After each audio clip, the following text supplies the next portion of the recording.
Bersiap-siap selanjutnya, nomor peserta SQ012 untuk dapat menempati tempat transit. Kepada peserta untuk dapat mengecek mic terlebih dahulu.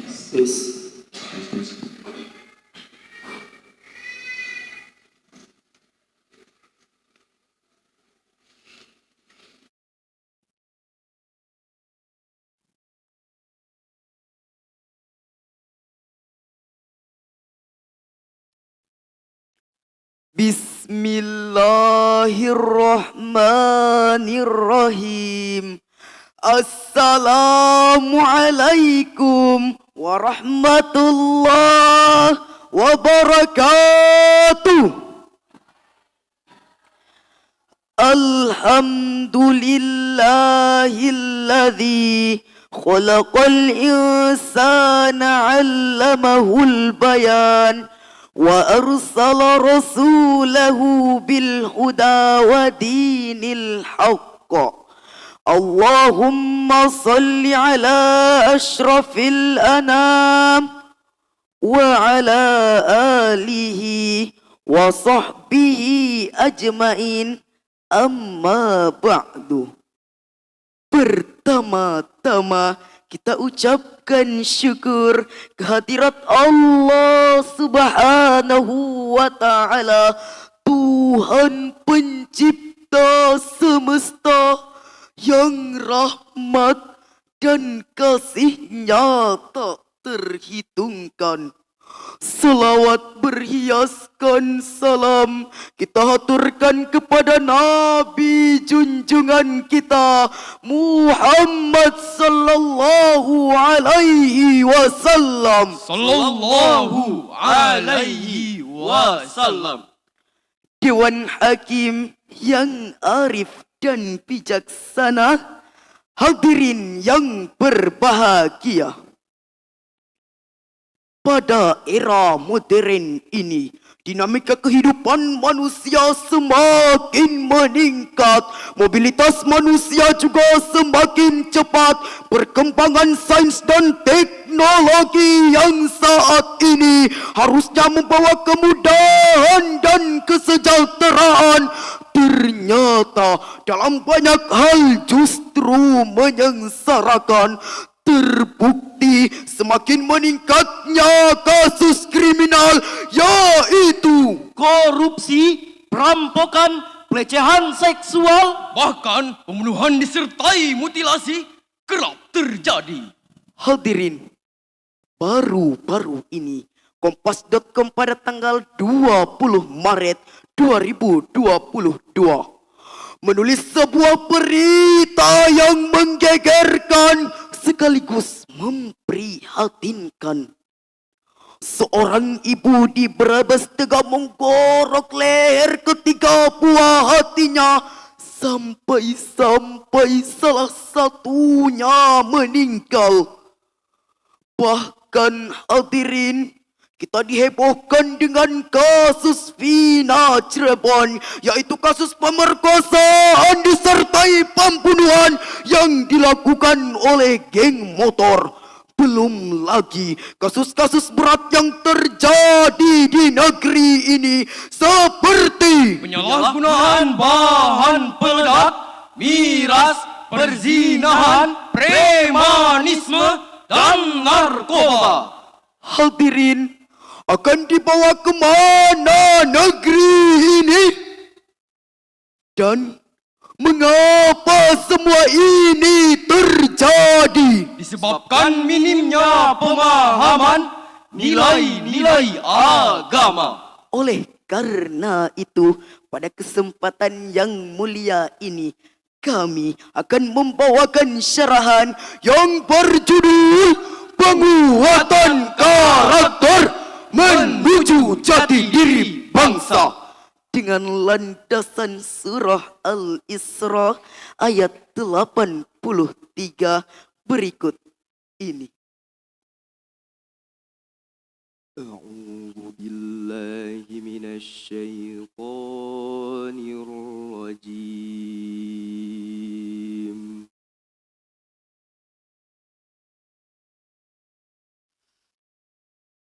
Bismillahirrahmanirrahim.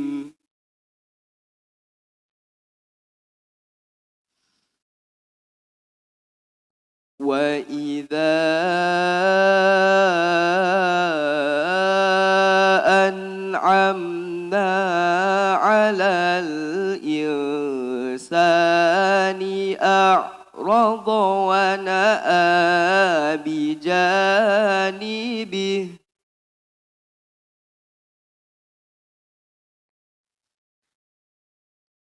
وإذا مسه الشر كان يئوسا.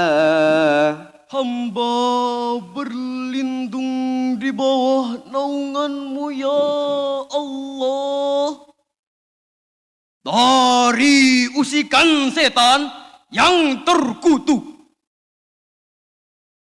Dengan menyebut nama-Mu ya Allah yang Maha Pengasih lagi Maha Penyayang. Dan apabila kami berikan kesenangan kepada manusia, dia berpaling lalu membelakangi dengan sikap yang sombong. Lalu apabila dia ditimpa kesusahan, ia berputus asa. Hadirin yang kami banggakan, Profesor Dr. Hamka dalam tafsir Al-Azhar juz 15 halaman 115 menjelaskan bahwa ayat ini menjelaskan sifat buruk manusia ketika masa hidupnya senang dengan berbagai kenikmatan, ia lupa Allah, bahkan sombong, seolah-olah apa semua yang diraihnya berasal dari keringatnya semata, bukan dari Allah Azza wa Jalla. Dan ketika nikmat itu dikurangi atau dicabut oleh Allah, ia putus asa dan menyalahkan Allah. Lalu dosa demi dosa dilakukannya, tindakan kriminal pun dilakukan. Itulah jiwa yang gersang akibat keroposnya iman. Na'udzubillah, thumma na'udzubillah.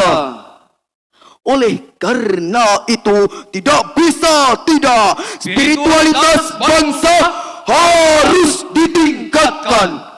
Apa itu spiritualitas? Adalah keyakinan individu terhadap keberadaan, keterlibatan Allah dalam setiap waktu, sehingga segala aktivitasnya terbimbing dan terjauh dari perbuatan tercela.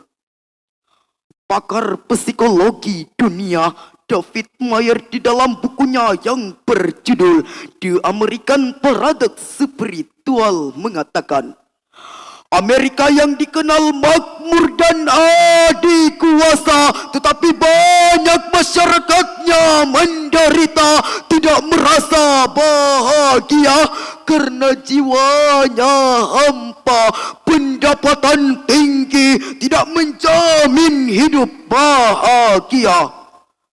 Kita tengok negara Korea yang berjuluk negeri ginseng, terkenal dengan produk domestik bruto meningkat lebih dari 3 kali lipat, bahkan pendapatan per kapita 33,745 US dollar, pencapaian terbesar kedua belas dunia.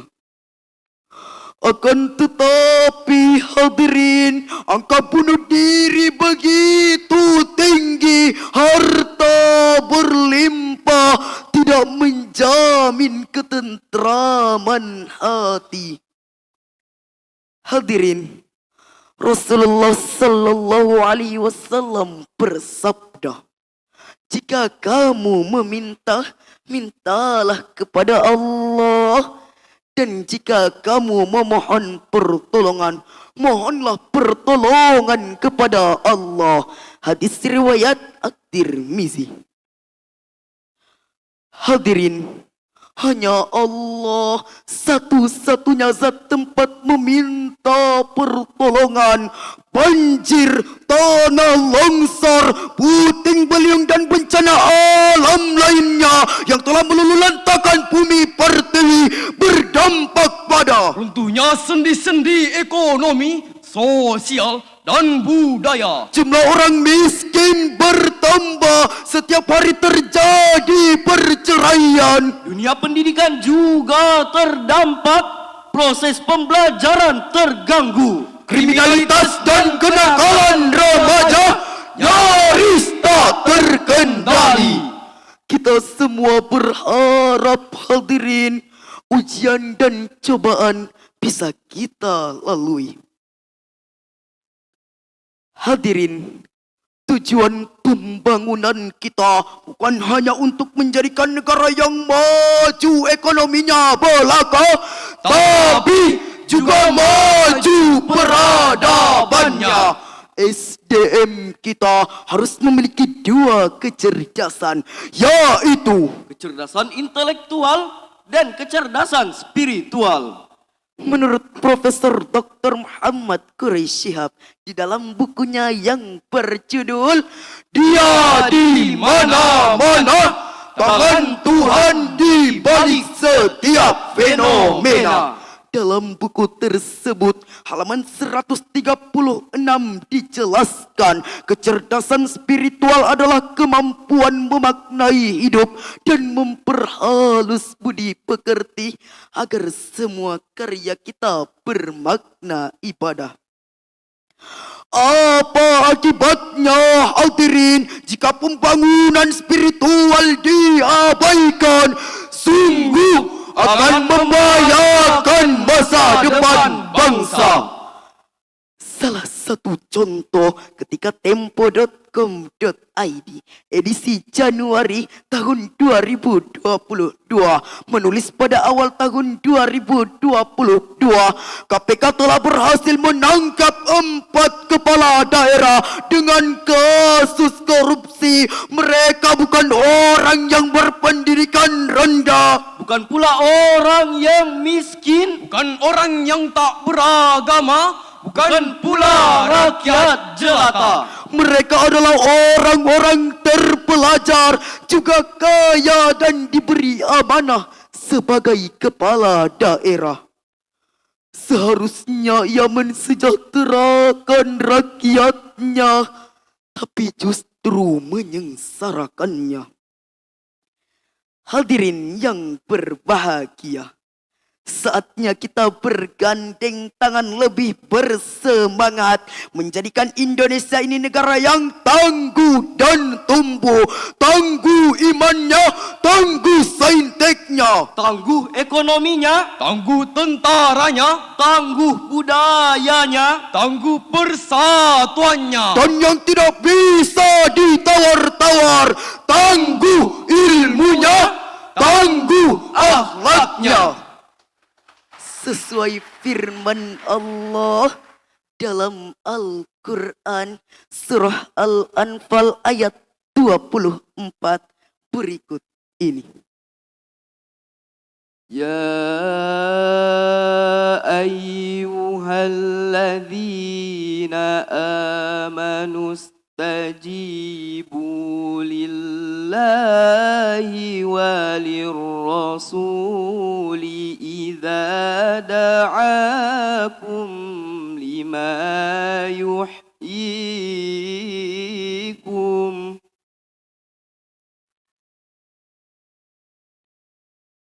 Wa'lamu anna Allah yahulu bainal mar'i wa qalbih.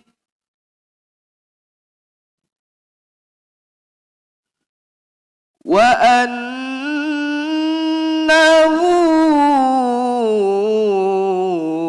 إليه تحشرون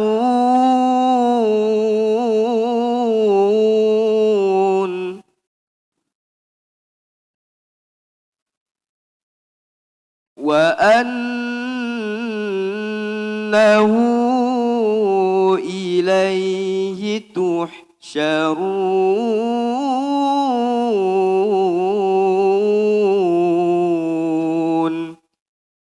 صدق الله العظيم.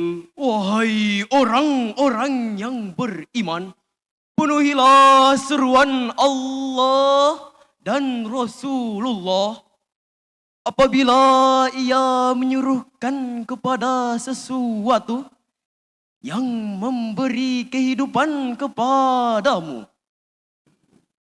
Dan ketahuilah bahwa sesungguhnya Allah telah membatasi antara manusia dan hatinya. Dan sesungguhnya kepadanya lah kamu akan dikumpulkan.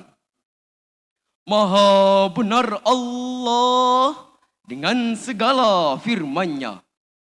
Hadirin, ayat ini memerintahkan kepada kita untuk merespon dengan cepat seruan Allah dan Rasul-Nya. Tidak hanya itu, dengan ketaatan kepada Allah, maka Allah akan membuat dinding pemisah antara kita dan perbuatan dosa. Dengan iman yang sungguh-sungguh, maka Allah akan menyelamatkan kita dan jati diri bangsa ini dari perbuatan tercela. Oleh karena itu, spiritualitas harus kita hidupkan dalam hati dan perilaku kita sebagai anak bangsa, agar bangsa ini menjadi bangsa yang tangguh dan bermartabat dan tercipta masyarakat yang adil dan makmur. Baldatun thayyibatun wa rabbun ghafur. Tanjung Perigi indah mempesona. Bumbung biji syarat muatannya. Junjung tinggi negeri tercinta, kan ku jaga sepanjang masa. Merdeka, merdeka, Allahu Akbar. Billahi taufik wal hidayah. Wassalamualaikum warahmatullahi wabarakatuh.